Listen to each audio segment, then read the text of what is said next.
জন্মের সময় মায়ের পেট থেকে কি টাকার বান্ডিল নিয়ে বের হয়েছিলাম? কথা কয় না ভাই।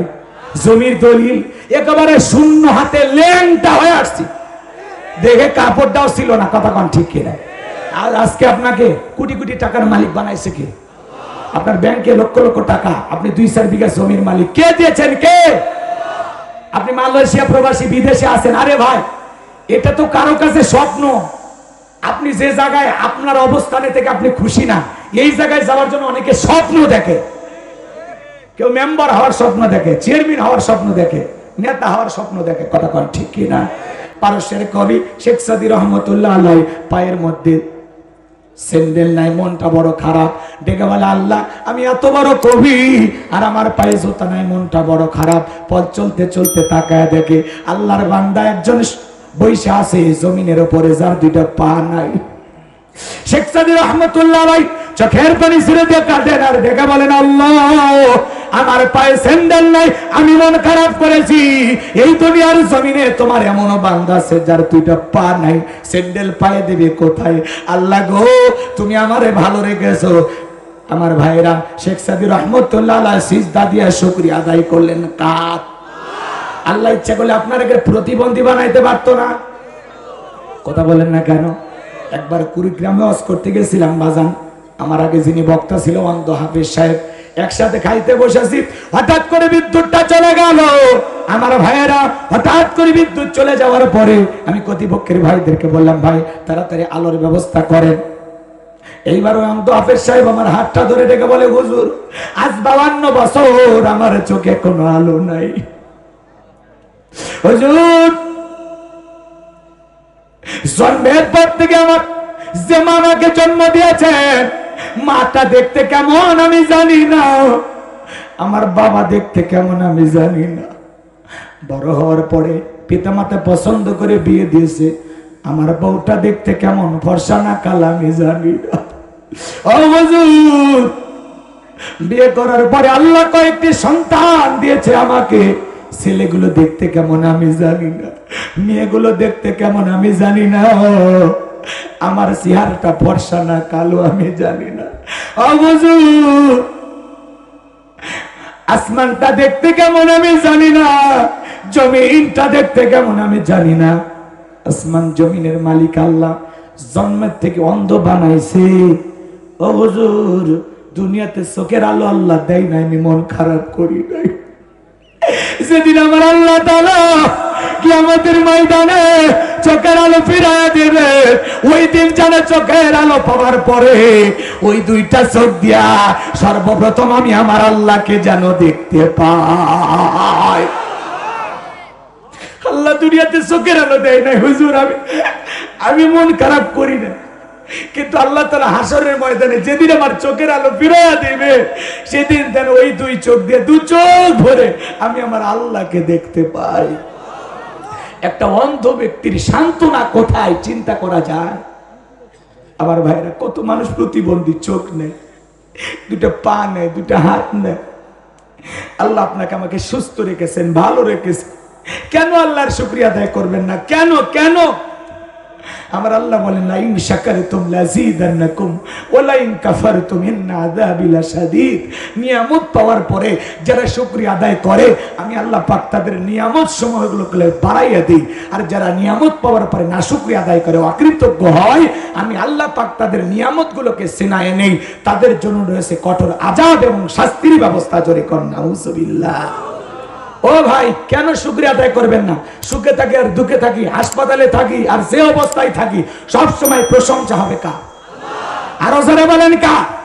আপনি রিকশা চালান, ভ্যান চালান, আলহামদুলিল্লাহ। আপনার ছোটখাটো একটা বাজারে দোকান আছে, আলহামদুলিল্লাহ। আপনি মালয়েশিয়া প্রবাসী, সৌদি আরব প্রবাসী, আলহামদুলিল্লাহ। কত মানুষ বিদেশে যাওয়ার স্বপ্ন দেখে। কথা কোন ঠিক কিনা? কুল্লু নাফসিন যায়িকাতুল মাউত, প্রত্যেক প্রাণীকে মৃত্যুর স্বাদ গ্রহণ করতে হবে। কিন্তু এই যে আগুনে পুড়তে পুড়তে মরা, এর যে যন্ত্রণা কত! এই যে হাসপাতালের বেডে যাদের হাত পুড়ে গেছে, গলাটা পুড়ে গেছে, মাথার কিছু অংশ পুড়ে গেছে, দিকের কোনো না কোনো জায়গায় পুড়ে গেছে, এই যে পুড়ে যাওয়ার যে জ্বালা, যে যন্ত্রণা, যে কষ্ট, এটা আলোচনা করে বোঝানো সম্ভব নয়। যার দেহে আগুন লাগে, হাতটাও পড়ে, যার যন্ত্রণাটাও তার। আমার হাতটা আগুনে যদি ঝলসে যায়, আমার বিবি বুঝবে না যন্ত্রণা কত, আমার গ্রামবাসী বুঝবে না, আমার শ্রোতারা বুঝবে না। আমার হাতে আগুন লেগেছে, আগুন লেগে পুড়েছেও যার, যন্ত্রণাটাও তার। কথাই আছে, যার মাথা তার ব্যথা। যে হারিয়েছে স্বজন, তারা পাগল হয়ে গেছে, উন্মাদ হয়ে গেছে। জীবনের শেষ কলটা স্বামীকে দিয়েছিল, ও স্বামী আমাদেরকে বাঁচাও। আরে স্বামী তাকে বাঁচাইতে পারলো না। কষ্ট হচ্ছে আপনাদের? বিরক্ত হয়েছেন? হইতে পারেন, আমার আপত্তি নাই। আমি যে কথা বলতে চাচ্ছিলাম, কেন আল্লাহর শুকরিয়া আদায় করবেন না? লোকমান হাকিম শুকরিয়া আদায় করেছিলেন, আল্লাহ তার সম্মান মর্যাদা বাড়িয়ে দিয়েছেন। আল্লাহু আকবার বলেন। আপনিও শুকরিয়া আদায় করবেন, আল্লাহ আপনার সম্মান মর্যাদা বাড়িয়ে দিবে, বলেন আল্লাহু আকবার। কেন? আল্লাহ তাআলা 2-4 বিঘা জমির মালিক বানাইছে, 2-1 তলা বিল্ডিং এর মালিক বানাইছে। আল্লাহ চাইলে আপনাকে আমাকে রাস্তায় যারা দাঁড়িয়ে ভিক্ষা করে ওদের কাতারে রাখতে পারতেন না? কথা কয় না, কথা বলে রাখতে পারতেন না? কিসের বড়াই করেন, কিসের অহংকার করেন, কিসের অহংকার? কিশোরগঞ্জে একবার এক মাহফিলে গেছিলাম, এক লোক বলে, বাবা আমি গ্রামে গ্রামে হাওয়াই মিঠা বিক্রি করতাম। সেই লোকটা এখন 150 বিঘা জমির মালিক। কে দেয়? কে দেয়? জন্মের সময় মায়ের পেট থেকে কি টাকার বান্ডিল নিয়ে বের হয়েছিলাম? কথা কয় না ভাই। জমির দলিল একেবারে শূন্য হাতে ল্যাংটা হয়ে আসছি, দেখে কাপড়টাও ছিল না। কথা কন ঠিক কিনা? আর আজকে আপনাকে কোটি কোটি টাকার মালিক বানাইছে কে? আপনার ব্যাংকে লক্ষ লক্ষ টাকা, আপনি 2-4 বিঘা জমির মালিক। কে দিয়েছেন? কে? আপনি মালয়েশিয়া প্রবাসী, বিদেশে আছেন। আরে ভাই, এটা তো কারো কাছে স্বপ্ন। আপনি যে জায়গায় আপনার অবস্থানে থেকে আপনি খুশি না, এই জায়গায় যাওয়ার জন্য অনেকে স্বপ্ন দেখে। কেউ মেম্বার হওয়ার স্বপ্ন দেখে, চেয়ারম্যান হওয়ার স্বপ্ন দেখে, নেতা হওয়ার স্বপ্ন দেখে। কথা কন ঠিক কিনা? আমার ভাইরা, এই জন্য আল্লাহ যাকে যেটুকু দিয়েছে, যার ভাগ্যে যতটুকু আছে, যে অবস্থানে আল্লাহ রেখেছেন, যে হালতে রেখেছেন, সব সময় প্রশংসা হবে কার? আর একটু জোরে বলেন কার? আমাদেরকে যখন জিজ্ঞাসা করা হয়, ভাই কেমন আছে, না না মরে কোনো মতে বেঁচে আছি, দিনকাল যাচ্ছে কোনো মতে। আচ্ছা বলেন তো, এটা কোনো মুসলমানের জবাব হতে পারে? হ্যাঁ, আপনাকে যখন জিজ্ঞাসা করা হচ্ছে আপনি কেমন আছেন, আপনার প্রথম কথা আলহামদুলিল্লাহ। আল্লাহ যে হালতে রেখেছেন, যদিও জীবনে একটু পেরেশানি আছে, সামান্য একটু সমস্যা আছে, আল্লাহ ফয়সালা করে দিবে। কিন্তু আমরা একটু লিখবেন নাই কোনো মতে, যে অবস্থায় আছেন না, আল্লাহ আরো খারাপ অবস্থায় নিয়ে, আরো খারাপ অবস্থায় নিয়ে যাবে। এই জন্য সুখে থাকি, দুঃখে থাকি, হাসপাতালের বেডে থাকি, যে অবস্থায় থাকি। আরে ভাই, আপনার তো একটা ঘুমানোর ঘর আছে। এদেশে এমনও মানুষ আছে কাগজের তৈরি করা ঘর বাড়ি নিয়ে ঘুমায়, ওদেরকে বলা হয় যাযাবর। আল্লাহ তার চাইতে ভালো রাখেনি। তাহলে প্রশংসা হবে কার? তাহলে চিৎকার মেরে বলুন আলহামদুলিল্লাহ। এত আসতে শেষবারের মতো সুযোগ দিচ্ছি, জবান যেন কারো বন্ধ না থাকে। চিৎকার মেরে বলুন আলহামদুলিল্লাহ। তাহলে শুকরিয়া আদায় করলে কার লাভ? বান্দার লাভ, আমার আল্লাহর কোনো লাভ নাই। শুকরিয়া আদায় না করলে বান্দার লস, আমার আল্লাহর কোনো লস নাই। এই জন্য শুকরিয়া আদায় করে প্রিয় হয়ে আমরা জান্নাতেও যেতে পারি, আবার অকৃতজ্ঞ হয়ে নাফরমানি করে আল্লাহর অবাধ্য গোলাম হয়ে জাহান্নামেও যেতে পারি। এই জন্য শুকরিয়া আদায় করলে সম্মান মর্যাদা বাড়বে, শুকরিয়া আদায় করলে আল্লাহ প্রিয় হতে পারবো, শুকরিয়া আদায় করলে অ্যাকাউন্টটা পরকালে ভারী হবে, আর না শুকরিয়া আদায় করলে অ্যাকাউন্ট ফাঁকা হবে, গুনার পাল্লা ভারী হবে। এই জন্য আসুন সব সময় আমরা শুকরিয়া আদায় করবো কার? যে হালতে থাকি, যে অবস্থায় থাকি, জীবনের যতই পেরেশানি আসুক, সব সময় প্রশংসা হবে কার? আমার ভাইয়েরা চলেন, এরপরে আল্লাহ রাব্বুল আলামিন জানিয়ে দিলেন, وَإِذْ قَالَ لُقْمَانُ لِابْنِهِ وَهُوَ يَعِظُهُ يَا بُنَيَّ لَا تُشْرِكْ بِاللَّهِ। আমার আল্লাহ পাক জানিয়ে দিলেন, স্মরণ করো লোকমান হাকিমের কথা। যখন লোকমান হাকিম তার কলিজার টুকরা সন্তানদেরকে একত্রিত করে উপদেশ দিয়েছেন, শুধু ওয়াজ নসিহত বাইরে করলে হবে না, নিজের ঘরে বিবি বাচ্চা সন্তানদেরকে উপদেশ ওয়াজ নসিহত শোনানোর দরকার আছে না? কথা বোঝেন নাই? লোকমান হাকিম তার কলিজার টুকরা সন্তানদেরকে একত্রিত করে ডেকে বলতেছেন, ইয়া বুনাইয়া, হে আমার বৎস, হে আমার কলিজার টুকরা সন্তান, হে আমার হৃদয়ের স্পন্দন। সন্তানকে কিভাবে ডাকবেন? আল্লাহর কোরআন শেখাচ্ছে, বলেন আল্লাহু আকবার। আদর করে ডাকতে হবে। হে আমার বৎস, হে আমার কলিজার টুকরা সন্তান, হে আমার হৃদয়ের স্পন্দন, হে আমার আব্বা জান, কথা কয় না? কিন্তু আমরা সন্তানদের সাথে এত ভালো আচরণ করি না। শোনেন, সন্তানের সাথে পিতা হিসাবে আপনার কয়টা হক আছে? আপনার সন্তান আপনার কাছে কয়টি হক পায় আপনি কি জানেন? বলেন তো, কয়টা হক পায়? বাপ তো হয়েছেন, বলেন কয়টা? 10টা, কেউ 5টা, আর কয়টা কর? আপনার সন্তান আপনার কাছ থেকে হক পাবে 12টি।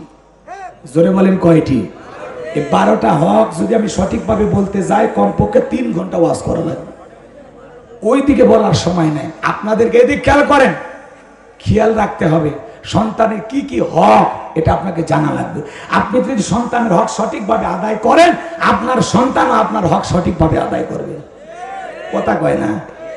আমরা সন্তান জন্মগ্রহণ করার সাথে সাথে বাপ রে বাপ একেবারে ওই অবস্থায়, মানে কোন মতে রক্ত টক্ত লেগে আছে, সেলফি তুলে ফেসবুকে দিয়ে বলে জীবনের প্রথম বাবা হইলাম। এটা তো প্রথম হক নাকি কোন? এরপরে সন্তানের মামা যায়া ওই দুধের বাচ্চার ছবি তুলে বলে আলহামদুলিল্লাহ মামা হইলাম, কথা কয় না? এরপরে চাচা সেলফি তুলে বলে জীবনের প্রথম চাচ্চু হইলাম, কথা কয় না? এমনকি সোলের খালা ফুফু যারা আছে এদেরও যদি ফেসবুক আইডি থাকে এরাও বলে খালা হইলাম। এমনকি যেই মহিলা বাচ্চা জন্ম দিয়েছে সে পর্যন্ত তার ফেসবুক আইডি থাকলে ছবিটা তুলে পোস্ট করে বলে অনেক কষ্টের পরে মা হওয়ার স্বাদ বুঝলাম।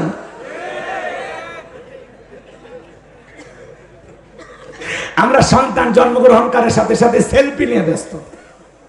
এগুলো করবেন না, এগুলো করবেন না। আল্লাহ যেন হেদায়েত দান করে। জোরে বলেন আমি। সন্তান জন্মগ্রহণ করার সাথে সাথে কানে আজান দিতে হবে। জোরে বলেন কি দিতে হবে? আমরা আজান দেওয়া নিয়ে ব্যস্ত না, আমরা সেলফি তোলা নিয়ে ব্যস্ত। একটা সন্তান আল্লাহ দিয়েছে, আপনি এত পাগলা হয়ে গেছেন কে? আগে আজান দেন, সেলফি নিয়ে ব্যস্ত। কি রাগ করছেন আপনারা? সাতক্ষীরের মানুষ অবশ্য এমনটা করে না। সাতক্ষীরের মানুষ আল্লাহ রাগ করেছে। এরপরে শোনেন, সন্তান জন্মগ্রহণ করার সাথে সাথে কোন হক্কানি আলেমদের কাছে নিয়ে যায়, তাহনিক করাবেন। সামান্য খেজুর সে একটু জিহ্বা দিয়ে খাবে, খাওয়ার পরে আপনার সন্তানের তালুর ভিতরে একটু হালকা করে লাগাই দিবেন, কথা কয় না কে? রাগ করেছেন মনে হয়?